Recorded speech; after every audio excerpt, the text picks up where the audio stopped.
చేవేళ్ల నియోజకవర్గ పబ్లిక్ మీ ఎమ్మెల్యే కాలే యాదవ్ సార్ మటకం దినాం యాదవ్ ఊరికి నిధులను ఇస్తాడు, అభివృద్ధి పనులను షురూ చేస్తాడు చూడండి వల్ల. ఇక సారే కాకుండా మంత్రులతో కూడా కోట్ల రూపాయల నిధులను తెస్తాడు. నిధులు ఇచ్చిన మంత్రులనే నియోజకవర్గానికి తొలుకొచ్చి ఓలతోనే శంకుస్థాపనలు చేపిస్తాడు. కార్యంగా నుల్లా ఇగో ఇవాళ దవాఖాన్ల మంత్రి దామోదర్ రాజా నరసింహ సారు అట్లనే రోడ్ల మంత్రి కోమటిరెడ్డి వెంకటరెడ్డి సార్లను తొలుకొచ్చి పలు అభివృద్ధి పనులకు శంకుస్థాపనలను చేపించిండు. అజీజ్ నగర్ కాడున్న డబుల్ బెడ్రూమ్ల కాడ 15 కోట్లతో చేసే పనులకు శంకుస్థాపన చేసిర్రు. చందనార్ నుంచి కవేలిగూడ వరుసకున్న రోడ్ ని ఇస్రాన్ చేయడానికి 30 కోట్ల నిడుదల చేసి ఆ పనులకు కూడా శంకుస్థాపనలు చేసిర్రు. చేవేళ్ల టౌన్ లో పలు అభివృద్ధి పనులకు కూడా 15 కోట్ల నిడుదల చేసి ఆ పనులకు శంకుస్థాపనలు చేసిర్రు. చేవేళ్ల దవాఖానకు 17 కోట్లన్నర విడుదల చేసి ఆ పనులు కూడా శంకుస్థాపన చేసి శంకర్పల్లి మున్సిపాలిటీకి 15 కోట్లనిచ్చి ఆడ కూడా శంకుస్థాపనలను చేసిర్రు. అట్లనే మొయినాబాద్ లోని చిలుకూరు గుడి కాడ కూడా అభివృద్ధి పనులకు 2,42,00,000 ఇచ్చి ఆడ కూడా శంకుస్థాపన చేసిర్రు.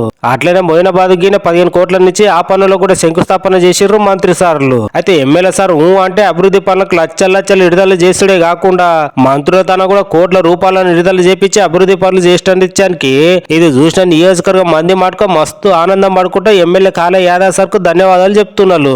చెప్పారా మరి గిన్ని అభివృద్ధి పనులు చేస్తే. ఇక అయితే ఎమ్మెల్యే సార్ చేస్తున్న అభివృద్ధి పనులను చూసి ఏరేరే పార్టీలో ఉన్న లీడర్లు కూడా కాంగ్రెస్ పార్టీలో కలుస్తున్నారు. ఇగో ఇవాళ చూడు పాత ఎంపీపీ మంగళి బాలరాజు, మంగళి యాదగిరి, మధ్యలో శివలీల చింటూ, అల్లవాడ గ్రామ సర్పంచ్ జుట్టు లావణ్య, కానపూర్ సర్పంచ్ సింధూరలు కాంగ్రెస్ పార్టీలోకి వచ్చిర్రు. ఇక వచ్చిన వాళ్ళకల్లా మంత్రి కోమటిరెడ్డి వెంకటరెడ్డి సార్ కాంగ్రెస్ కండువాలను కప్పి పార్టీలకు స్వాగతం పలికిండు. ఆ కార్యంలో అస్తం పార్టీ పెద్ద పెద్ద లీడర్లతో పాటు బుడ్డ లీడర్లు పాల్గొన్నారు.